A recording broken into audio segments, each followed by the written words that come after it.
Hello hi ಎಲ್ಲರಿಗೂ ನಮಸ್ಕಾರ. ನಾನು ನಿಮ್ಮ ಪ್ರೀತಿಯ ಸ್ವಾತಿ. ಬನ್ನಿ ಇವತ್ತಿನ ರೆಸಿಪಿಯಲ್ಲಿ ನಾನು ಬ್ರೇಕ್ಫಾಸ್ಟ್ಗೆ ಉಪ್ಪಿಟ್ಟು ಮಾಡಿದ್ದೆ. ತುಂಬಾ ಟೇಸ್ಟಿಯಾಗಿತ್ತು, ಚೆನ್ನಾಗಿತ್ತು. ಉಪ್ಪಿಟ್ಟು ಯಾರಿಗೆಲ್ಲ ಇಷ್ಟ ಆಗಲ್ಲ, ತಿನ್ನೋದಕ್ಕಂತೂ ತುಂಬಾ ಇರಿಟೇಟ್ ಮಾಡ್ಕೊತಾರೆ, ಅಂಥವ್ರಿಗೆ ಈ ಥರ ಮಾಡ್ಕೊತೀನಿ, ತುಂಬಾ ಚೆನ್ನಾಗಿರುತ್ತೆ. ಕೆಲವೊಬ್ರಿಗೆ ಉಪ್ಪಿಟ್ಟು ಅಂದರೆ ಆಗಲ್ಲ, ಅಯ್ಯೋ ಕಾಂಕ್ರೇಟ ಅಂತಾರೆ. ಈ ಥರ ಮಾಡ್ಕೊತೀನಿ ಒಂದ್ಸರಿ, ತುಂಬಾ ಚೆನ್ನಾಗಿರುತ್ತೆ. ನನಗೂ ಉಪ್ಪಿಟ್ಟು ಅಂದರೆ ಇಷ್ಟ ಇಲ್ಲ, ಆದರೂ ಒಂದ್ಸರಿ ಟ್ರೈ ಮಾಡೋಣ ಅಂತ ಟ್ರೈ ಮಾಡಿದೆ. ಬನ್ನಿ ಉಪ್ಪಿಟ್ಟು ಮಾಡೋದಕ್ಕೆ ಬೇಕಾಗಿರೋ ಇಂಗ್ರೀಡಿಯೆಂಟ್ ನೋಡೋಣ. ತುಂಬಾ ಚೆನ್ನಾಗಿದೆ ನೋಡೋದಕ್ಕೂ ಕೂಡ. ಇದು ಬಿಸಿ ಇದ್ದಾಗೆ ಮಾತ್ರ ತಿನ್ಕೊಂಬಿಡ್ಬೋದು, ಆಮೇಲೆ ತಿಂತೀನಿ ಅಂದರೆ ಆಗಲ್ಲ, ತುಂಬಾ ಗಟ್ಟಿ ಇರುತ್ತೆ. ಬನ್ನಿ ಇವಾಗ ಮಾಡ್ಕೊಳ್ಳೋಣ, ಯಾವ ರೀತಿ ಮಾಡೋದು ಅಂತ ನೋಡೋಣ. ಒಂದು ಸ್ಟವ್ ಹಚ್ಕೊಂಡಿದ್ದೀನಿ. ಸ್ಟವ್ ಹಚ್ಕೊಂಡು ಒಂದು ಬಾಣಲಿ ಇಟ್ಟಿದ್ದೀನಿ.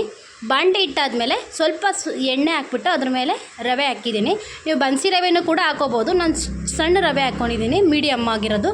ಹಾಕ್ಕೊಂಡು ಚೆನ್ನಾಗಿ ರೋಸ್ಟ್ ಮಾಡಿಕೊಂಡು ಇವಾಗ ಎಣ್ಣೆ ಹಾಕ್ಕೊಂಡು ಅದರೊಳಗಡೆ ಕಡಲೆ ಬೀಜನ ಡೀಪ್ ಫ್ರೈ ಮಾಡಿ ಎತ್ತಿಟ್ಕೊತಾ ಇದ್ದೀನಿ. ನೋಡಿ ಈ ಥರ ನಾನು ಚೆನ್ನಾಗಿ ಹುರ್ಕೊಂಡಿದ್ದೀನಿ.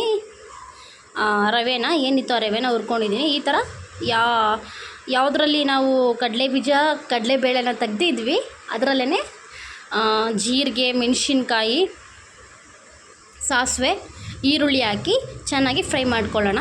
ಈರುಳ್ಳಿನೂ ಕೂಡ ಇದರಲ್ಲಿ ಚೆನ್ನಾಗಿ ಫ್ರೈ ಆಗಬೇಕು. ಈರುಳ್ಳಿ ಚೆನ್ನಾಗಿ ಫ್ರೈ ಆದ್ರೇ ಯಾವುದೇ ಅಡುಗೆ ಆದರೂ ತುಂಬ ಚೆನ್ನಾಗಿರುತ್ತೆ.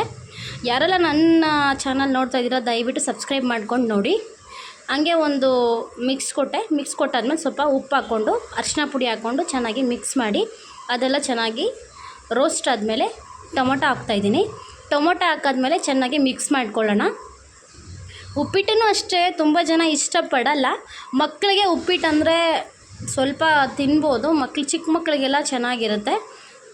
ದೊಡ್ಡವ್ರಿಗೆ ಅಷ್ಟು ಇಷ್ಟ ಆಗಲ್ಲ. ಅದು ಬಿಸಿ ಇದ್ದಾಗೇ ಮಾಡ್ಕೊಂಡು ತಿಂದ್ರೇ ಒಳ್ಳೇದಂತ ಹೇಳ್ಬೋದು.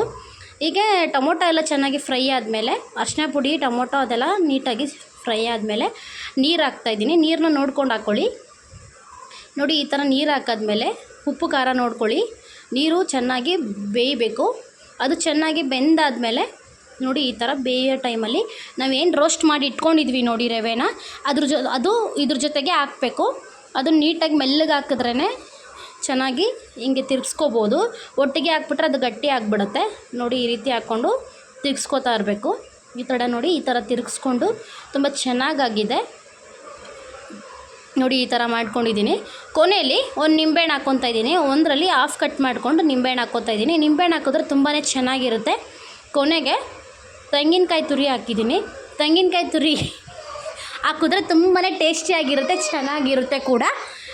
ನಾನು ತೆಂಗಿನ ತುರಿ ಹಾಕಾದ್ಮೇಲೆ ಕೊನೆಗೆ ಕಡಲೆ ಬೀಜ, ಕಡಲೆಬೇಳೆ ಏನೇನು ನಾನು ಡೀಪ್ ಫ್ರೈ ಮಾಡಿ ಇಟ್ಕೊಂಡಿದ್ದೆ ನೋಡಿ ಈ ಥರ ಮಾಡ್ಕೊಂಡಿದ್ದೀನಿ. ಕೊನೆಗೆ ಆಗಿದೆ.